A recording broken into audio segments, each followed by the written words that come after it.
up, you guys? Welcome back to my channel. We gotta get into Love and Hip Hop Atlanta because this daggum beef between Akbar and Keisha.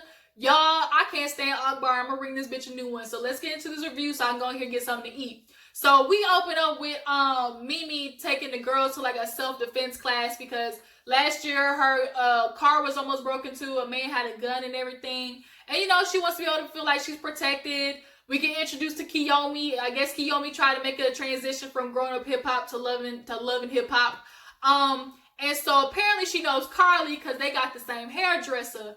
Now I find it very ironic that we find out Kiyomi is involved with a little somebody that knows Sierra, and Carly's mad at Sierra right now. So you know that's looking like it's gonna be a tangled web. But nonetheless, basically Carly introduced Kiyomi to the other girls and basically say how they bonded on being in abusive relationships. Now, we all know Kiyomi from the elevator scene with Bow Wow, and she's annoyed that, you know, that's how only way people know her from the relationship with him. Now, she said something new to me, which was she had a miscarriage in the relationship with Bow Wow. I didn't know they was pregnant, so that was news.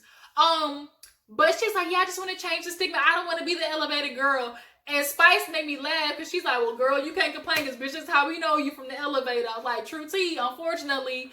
And, you know, as much as Spice says, you know, go out there and, you know, be successful and, you know, show them that you can do without a man. And it's like, Kiyomi, unfortunately, bitch, we don't know you like that, okay? And if you want to talk, you do music and stuff, we don't know your music. So hopefully you do something with this platform. But now she's talking about she's ready to love again, start a new relationship, and she's talking to somebody. Now, she didn't want to tell the girls who it was, but later on in the episode, we know, we find out who she's been bumping coochies with.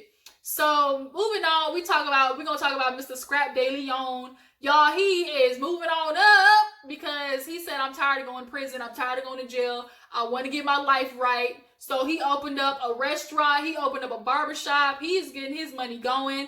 He's been out, he's off probation, I think, or like he's been out for a year or something like that. But he had Shooter come over. Apparently him and Shooter have like bonded and you know, they real cool now. So it's not as awkward though either because Scrap De Leon went on a couple dates with Sierra, but it ain't go nowhere.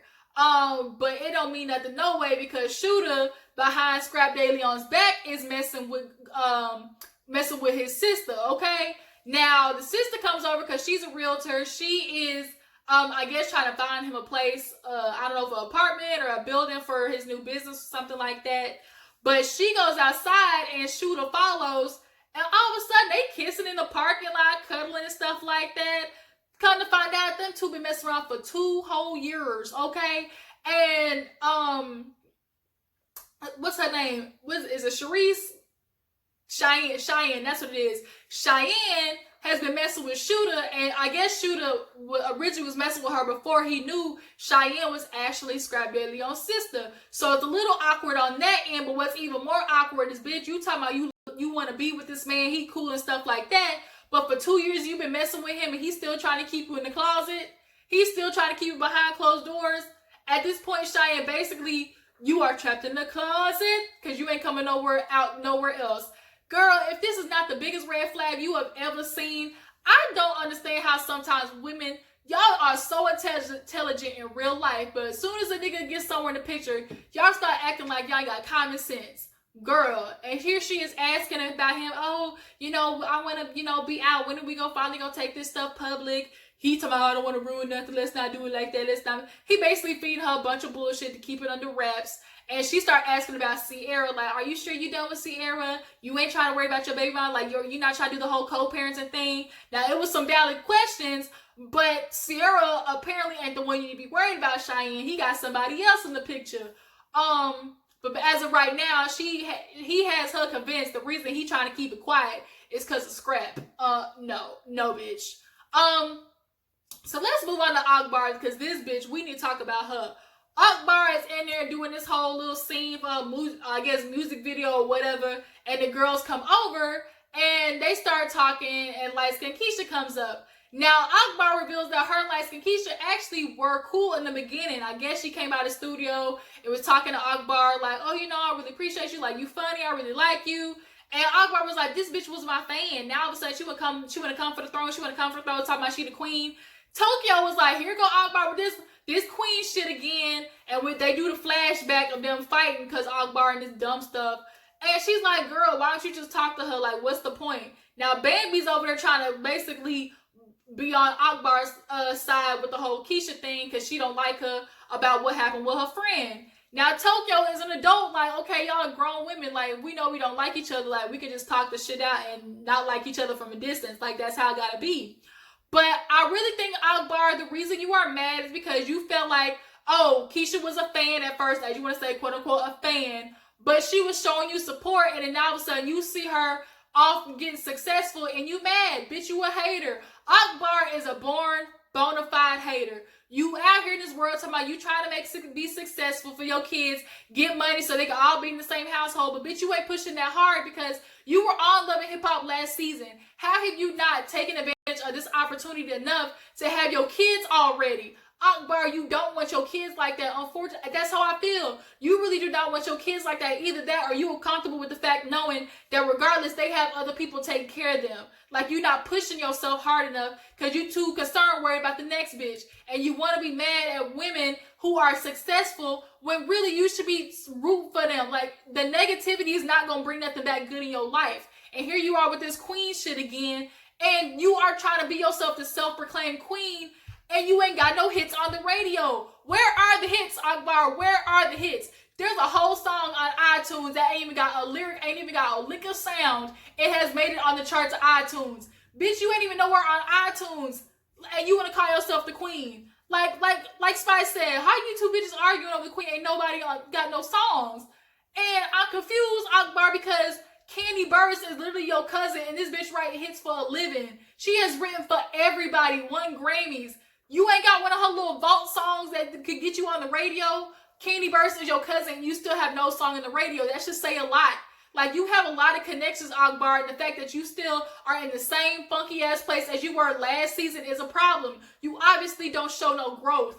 And I feel like Akbar is one of those females who are so insecure. They weren't told they were pretty enough when they were a child. They weren't supported enough as a kid. They didn't have nobody behind their back. And it shows that she constantly has to pump herself up to make herself feel better out of insecurity. You mad at Keisha for what? Because she made a better career than you? She took off when you thought she was a fan, so what, she was just supposed to stay a fan forever? She wasn't supposed to take off her whole career? Now, if you put your head down and actually grind it as hard as she was, maybe you would be where she was at. So now Tokyo ends up going to see Keisha and basically fills her in on the conversation of what happened with Akbar. Keisha rolls her eyes. She's like, I don't understand why this bitch is trying to beef with me. You mad about what? About what? You not gonna make it if you constantly hating on other hoes. And Akbar, you want to like have this whole queen battle, but it's like nobody's gonna see your talent if you constantly being negative. You honestly shot yourself in the foot because now here it is. Keisha's on tour. She got songs. She's on the radio. That bitch could have helped your career low key. You could have did a feature with her. Y'all could have did a video, something. But now here it is because you want to make this dumbass beef over the Queen of Atlanta shit, which you clearly are not. Like, when you really the queen, they'll say it for you, bitch. The audience, the people will say it for you. That's why Beyonce ain't got to say nothing. The Beehive say it for her, okay?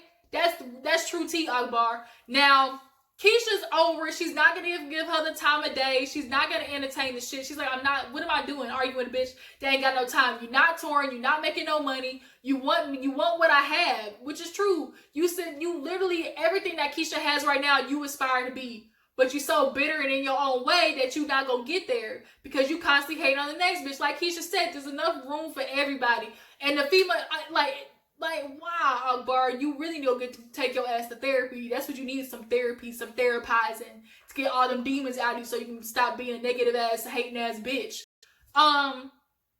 So she's over it. For sure, Keisha is over it. She's not going to entertain Akbar at all. But let's move on. We got, Kiyomi, y'all. Kiyomi, she is making a song or whatever. From what I heard of the beat, the beat was pretty dope. And of course it had like the hook. I got 32 flavors of that bootylicious bubble gum, raspberry, grape, cherry. Come and get this honey bun, yummy, yum. All right, let me quit. Let me not go off. But that was a hit back in the day, okay? But she's in there with Shooter, I guess, as a little main feature of her video. They having a good old little sex shower scene, rubbing all each other, rub-a-dub-dub. And, you know, they start talking about, obviously, their relationship and where they at. And she asked him, like, look, okay, once this video goes out, it's going to be public. Like, you're not going to be out there dogging me once we go public. Like, you going to rock with it. And he said, yeah, you know, why would I want, I like you. I'm ready to show the world. You whoop-de-woo. And it's like, Shooter wants to say that, oh, he liked Kiyomi more than Cheyenne. And I'm like, damn, Cheyenne, like, you must really feel like a fool. You done busted it wide open for this nigga. And he basically says, it was all in vain. It was for nothing. Bitch, I just got your cookie and dipped. He tooted and booted, okay? He says he liked Kiyomi more. You know, he really vibes with her. You know, they've been through some of the same struggles. They really got, you know, the same trauma that they got to get over. And Kiyomi starts telling how, like, she's ready to be more official. She's even telling her mom about him. But unfortunately, the mom she ain't with it, okay? Kiyomi, listen to your mother, the wise woman, okay? She's letting you know this shit is not it. Like, how do you bitches not watch previous seasons of the show to understand the nigga is that you are talking to? He messed over his wife with kids. Like, his actual wife. So if he can do that to his wife, what you think he gonna do to you? So then, you know, Shooter killed me because he was like, oh, you know, I really like Kiyomi because she gets me. She lets me be me. She not worried about the other females. Now, basically, translation, hood niggaology 101, when a nigga says, oh, she gets me. She lets me be me. That means, oh, I can do whatever I want. When the bitch start asking too many questions, all I gotta do is drop dick to distract her for a little while. Like, Shooter, you not doing nothing new up under the sun. You just keep getting these dumbass bitches. So that's why you keep getting away with what you get away with. So then there's a scene with Mama D and Cece, y'all. That junk was funny. So Mama D comes in looking like she's ready to go to a funeral. And they're trying to have like this good old dinner and stuff. But Cece and Mama D cannot get along. And they start going off because Mama D was like, I'm trying to sit over here with this big ass giraffe. Cece was like, are you really clean? You talking about 4 months not drinking, but what about the pills? Bitch, my pills were missing. You stole them, didn't you? So now Bambi's over there. Are y'all seriously going to do this right now? Y'all two old ass bitches, you know, y'all done had menopause already. Y'all still arguing like this. Now, Cece does not like her. Apparently, Cece done put her hands on Mama D. Now, Mama D, you can't be fighting with bitches. You old. Like, you slip and fall, you gonna break a hip. So, you need to lay off of this right now. But she kind of takes it too far because she brings out an obituary with, like, the woman's picture on it and everything. And it was like, dang, Mama D, like, you did too much. Way too much. Now, here it is. Bambi's mad. She's like, now, Mama D, you pushed it because Cece had just got over cancer, I think. I think it was cancer, right? And so, obviously, that's a sensitive topic. And so, for you to do that, even Scrappy got mad. Scrappy was like, we not doing that. Like, and you could tell, like, she kind of realized when he got up and was like, you know, he was starting to get ready to go off on the producers and the camera people. He was like, oh, y'all really want to make a scene? Like, don't make me go off. Like, he really started going off. And I think Mama D was not prepared for that because on her face, you could tell it was like, shit. Like, damn, I done messed up. But it just made me laugh when they was arguing. She said, you done took my pills. She said, bitch, you would know you was on crack. I was like, damn, you gonna throw that in her face, Mama D? So then, speaking of Cheyenne, y'all, Cheyenne is over at the restaurant, Scrappy ATL S9's little restaurant. They were doing like a little food drive. And KK was talking about how she noticed that at the little party for Scrappy ATL S9, Cheyenne and Shooter was looking a little snuggy up in the corner. So she peeped that from the corner. Speaking of that party, Jock and Carly ran into each other. And there's always going to be that little underlying sexual tension between Jock and Carly. It just is what it is. Them two can't help it. And she loves the fact that she feels like Jock is always going to want her. And Jock loves playing with Carly. That's what he loved doing. Now, Kendra ain't been in the picture a little while. So it looking like it might be a little rocky in Loverland for them too. Especially after the whole vasectomy thing. But she was talking to him. And these women walked by. And he started looking at him like this. And she like, nigga, you ain't never gonna change. And y'all was like, you know what else don't need to change? Your face. Leave it alone, Carly. Leave it alone. You and Sierra need to drop the shit. Y'all need to... Didn't y'all take notes from Vivica Fox? Like, girl, when y'all get a certain age, you just gotta accept that gravity gonna take over. you know, you can do a nip tuck here and there, but y'all keep going. Y'all bitches don't know how to do stuff in regulation. But yeah, so at the party, after Jock and Carly had a little moment, Cheyenne and Shooter, you know, had a little, you know, canoodling session. And, you know, obviously she's talking about how, you know, she doesn't want Shooter's like how he don't want Scrap to know. He doesn't know how he's gonna quite tell her. Now Cheyenne not worried about it because to her it's like, well, he done mess with some of my friends and I don't have no problem with it, so why should he have a problem, you know, with me messing with you? Girl, like Shooter trying to tell you it's because of Scrap, but I'm letting you know right now, he trying to keep you under wraps and you just don't know it yet, bitch. You just acting stupid. I guess Shooter is not cute, y'all. I'm sorry. He looks like a turtle to me. He looks like a ninja turtle with dreads, okay? And y'all be falling for him every single time, and he be doing bitches so wrong. I don't know what it is about him that maybe it's like the danger aspect of it. He's like a thug. He kind of got that aura, like, you know, real, you know, like that real like street nigga base kind of vibe, and you know women like that, and it gets y'all caught up because y'all get stuck on, you know, the sex game and, you know, the adrenaline of it all, rush, you know, messing with a hood nigga, and you gonna get messed up in the process. Now Cheyenne, your feelings gonna be hurt when you watch that shit back, and he basically said everything you did was for nothing, holding him down for 2 years because he wanted to mess with Kiyomi and not your ass. But nonetheless, back to it. KK talks to Cheyenne at Scrap De Leon's restaurant and was like, I saw you and Shooter. What's going on? Did you let him hit yet? Basically, she's like, you let him hit? She's like, mother, what do you think I am? You think I'm some type of hoe? I mean, I don't want to say nothing. But, you know, KK was like, girl, I know Sierra, that's my friend. Like, that's looking a little messy. She's like, you gonna tell Shooter? She's like, I'm not gonna tell him nothing right now. And you don't even say nothing either. And she was like, girl, you need to get it together. This ain't looking good for you. And it's like, KK, I get what you're trying to do, but mind your business. Stay out the business. They ain't got nothing to do with you, KK. And she gonna run back and tell Sierra, I bet. And this shit gonna blow up in her face.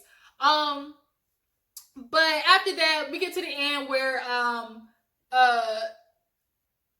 LightSkinKeisha ends up going to Jock's radio show. She was doing some promotion and stuff like that, and Jock basically surprised her with a video screen of Akbar, and immediately Keisha gets pissed off, and she had every right to. Jock knew what he was doing. He was trying to have a TV radio moment, you know, stir up the drama. But when you a bitch like LightSkinKeisha, you actually got a career and you actually got brands that, you know, are sponsoring you. Like, you're not going to sit there and argue with her. Like she said, I'm not going to argue with a bottom of the barrel ass bitch. You built like a refrigerator. You constantly bitter. You a hater. And you sitting here worried about the wrong things. You worry about a word. A word. You, the word queen, set you off so much to the fact that you are fighting with a bitch for no reason when you could be collabing with her and boosting your career. What you should be boosting is a goddamn job so you can get your kids back. Your career is gonna flop, and so is your pussy from having all them damn kids, and you got whatever people taking care of them.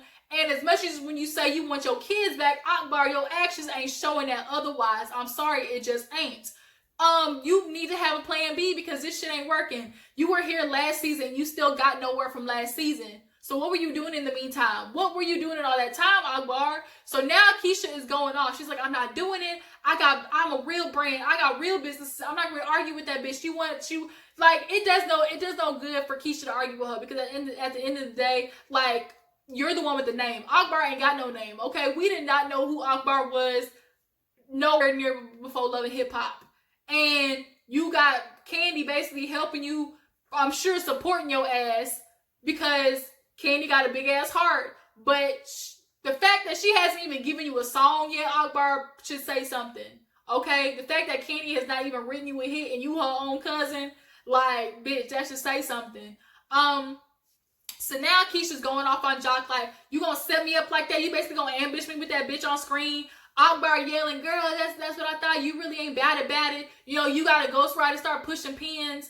That's another debate too I can't stand. The whole ghostwriter situation. Like, we don't be bringing that up when it comes to R&B and, you know, and soul music. People have writers all the time. Like, I don't think it's a big deal to not write your own music. I only feel like that's a big deal if you're claiming, like, if you claim, oh, I'm a writer, nobody does this shit for me, and you have people doing it for you, then at that aspect, that I think it's wrong. But, like, people have, like, that's not no big thing for you to, like, be like, oh, she don't write her own music.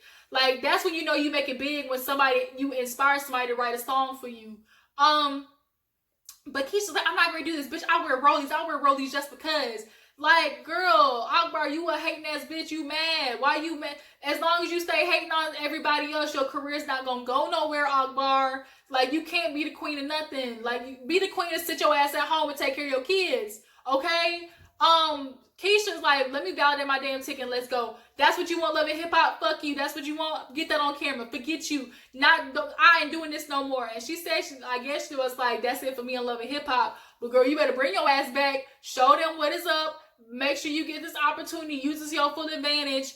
And, you know, make something out of it. You know, Cardi B made something out of Love and Hip Hop. You do something with it, LightSkinKeisha. Like, there's a lot of songs on the radio I didn't even know was hers. And she's connected to a lot of people like Cash Doll, you know, that has a real legitimate career and stuff like that. I do think she is going to hit a cap. Like, I don't think she's going to really be like big like that. But, you know, she might hit a point where she's going to be like a, you know, a Cash Doll, maybe like a Trina or something like that. She could get to that level, but she not gonna do it fighting with Akbar, old big dusty headed ass. Like, that's not going to happen. She know what her worth is. I'm not gonna argue with somebody that's beneath me, who honestly needs me more than I need them. Like, Akbar, you start arguing with bitches because that's what you need. You having your idea that in the rap game, there's always gotta be a beef. There's always gotta be a diss track. Like, you have put it in your head that to be a rapper, like, you gotta beef with another bitch, and you don't. Like, people who do that constantly actually don't get nowhere further in their career. Like, look at Nicki Minaj, for instance. She had a big career, made it big, but at the end of the day, it seems like the industry don't really fuck with her like that. Like, she made her hits and stuff like that, but after a while, you start doing this, you go down because nobody wants to work with your ass. She got bitter, started trying to come after people like Remy Ma and Cardi, and look where it got her now. Like, she's stuck alone, freaking married to a damn rapist, and fight criminal cases for his ass. Like, Akbar, like, sit your ass down somewhere and quit worrying about being the queen, okay? Bitch, be the queen of EBT. Be the queen of them food stamps that you obviously clearly need for them damn gaggle of kids that you got. So yeah, that's what the episode ends. LightSkinKeisha fighting Jock. And y'all tell me what you think about Akbar and this whole self-proclamation of being queen. How do you feel about Mama D and Cece? Do you think Mama D went too far with the obituary? Appreciate you guys for tuning in. Y'all make sure you like this video, subscribe to my channel. I'll catch you guys on the flip side. Deuces.